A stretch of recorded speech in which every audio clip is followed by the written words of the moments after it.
returning to the Rich Eisen Show, Ian Eagle. How are you, Ian? Hey, Rich. Good to talk to you. So, do you call game or do you call bank? What do you do, Ian?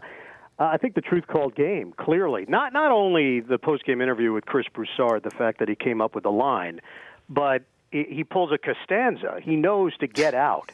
He's not going to top it. Move on. He did. He nailed it. He did nail. He nailed the shot, and he left on a high note. He left on a high note. Very good. So what happened? Do you? That's the sort of stuff, with Wall out, Beal banged up. That's the sort of, OG putting the team on his back type turn of destiny right there, that type of stuff. What do you think happens moving forward, starting with tonight's game, Ian? Well, I think we find out a lot about Atlanta because this is a team that won 60 games during the regular season. The feeling around the Hawks was the sum of its parts were always more impressive than the individual pieces. Yet some things have just been off-kilter. Jeff Teague hasn't played well in the postseason, and I think it's affecting their whole team. The fact that the Kyle Korver numbers are so obvious. When he's shooting well, they win. When he isn't, they don't. And he didn't get a lot of shots off in Game 3. It was really not part of the whole approach for the Hawks. And here's the other thing. Normally, Rich, if you have a comeback, you have a rally, furious as you described it, in the fourth quarter, you can build off that. Even though you lost the game, you can walk away as a coaching staff and say, okay, let's figure out how this happened for us and let's make it work in Game 4. The problem for the Hawks, it was the second unit. It was not the starters. They scored 35 points in the fourth quarter. 33 points came from reserves. It's a little asterisk because Paul Millsap didn't start the game because of flu-like symptoms, so he was part of that second group that led the charge.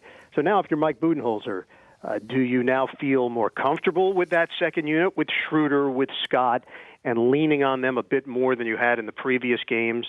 Or do you go back to your bread and butter and say, hey, the starters got us to this point, let's see what this group can do with their backs against the wall? Really important game, and I think with Atlanta, the curiosity begins. They're facing a lot of angst. It's been building in this postseason, and it hits a crescendo tonight to see how they deal with it. Yeah, both one seeds on the road tonight on TNT, both down 2-1 in their respective series. I'm with Ian Eagle right here on the Rich Eisen Show. So this other weekend events, LeBron hitting the final shot, volunteering the fact that he drew the play up.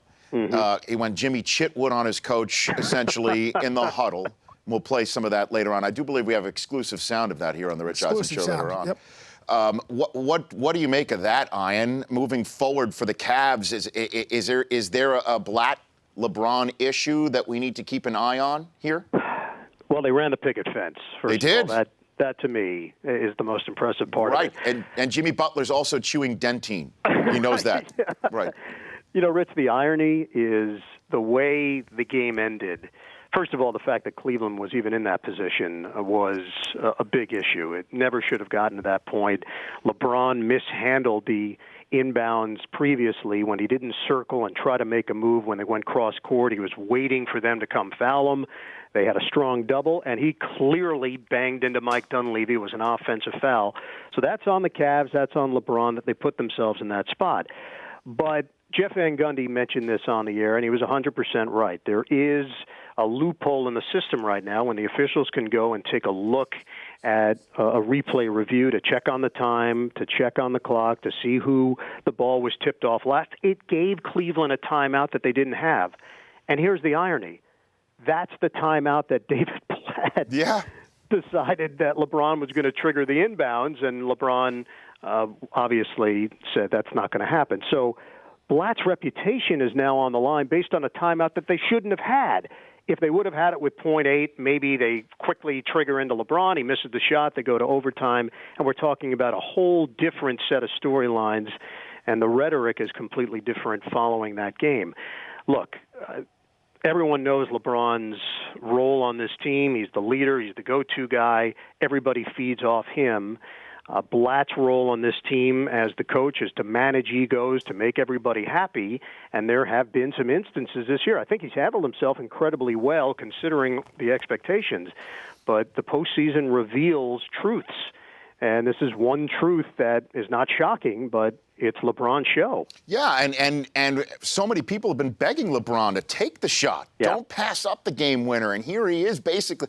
I love the video of the huddle where you're seeing, now that you know the storyline subsequent to it, that Blatt's drawing up a play, and they're all just stopped talking. I mean, it really was Hoosiers. They stopped talking, and LeBron, I think, said to him, "We're not doing that."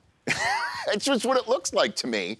And so maybe that's the issue moving forward between Rose and LeBron as to which one can take the game over. I'm excited for these final 3 games. Oh, no doubt. And I think the other reason why there have been so many arrows that are shooting out at Blatt today, it's on the heels of the timeout that he tried to call that he didn't have. So it shows, again, it reveals that maybe he wasn't in control in that situation. Fair, not fair, that's the reality of it. If they would have noticed that he was calling a timeout, trust me, he would be under a heavier barrage of attacks here today. Let's say Chicago wins the game in regulation because David Blatt is trying to call a timeout that they don't have. So, yes, this second round has been certainly more dramatic than the first round. It's been reversed from last year to this year, where the first round was so incredible. This year's first round was not. It was mediocre. Second round has been tremendous, and the fact that you've got Golden State, you alluded to it, dealing with the same thing that Atlanta's dealing with. And here's the difference in the Golden State series compared to Atlanta. Washington, I still think the margin of error is slim. You don't have John Wall. They nearly blew a 21-point lead in the fourth quarter. Atlanta has a chance to come back in this series and still make a statement. Golden State, Memphis, the Grizzlies play the way they play. That's not going to change. Golden State can't change the way that Memphis plays. Physical, with a chip on their shoulder. They grind it out. They use their body. That's not going to change. Memphis is who they are, and I'm not sure Golden State can change who they are at this stage of the game. So I think Golden State faces a bigger challenge right now than Atlanta does, considering they're in the same situation. And when it's all said and done, Ian, with the Clips and the Rockets, after what we saw with DeAndre Jordan, do you think the commissioner, Adam Silver, will mandate a rule change or be the first commissioner to mandate a player take free throw lessons? Because I don't know if there's any gray area here, Ian, in this situation. What happens when it's all said and done with this Jordan stuff? I think it's the former. I do think Adam Silver, who is progressive and has his ear to the grindstone, he knows what's going on. That, to me, is the kind of game and the kind of half that forces change.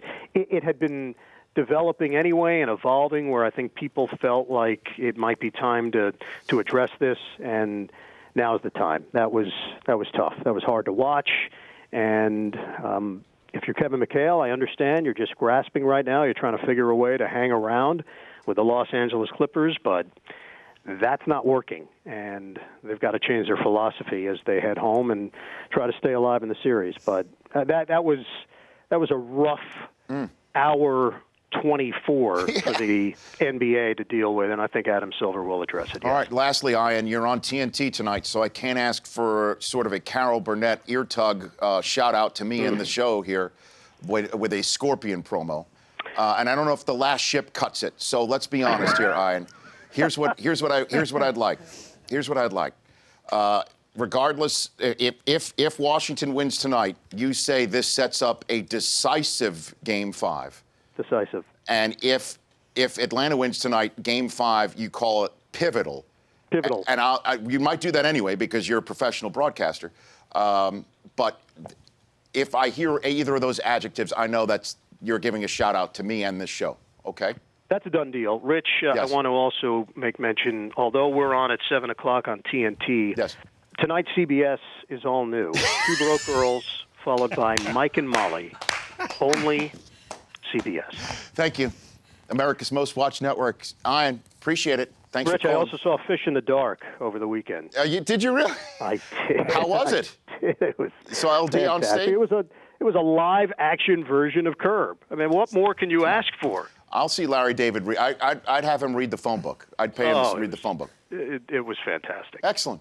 Ian, you take care. We'll chat soon, hopefully. Okay. All right, Rich. That's Ian Eagle. The Rich Eisen Show, weekdays at noon Eastern.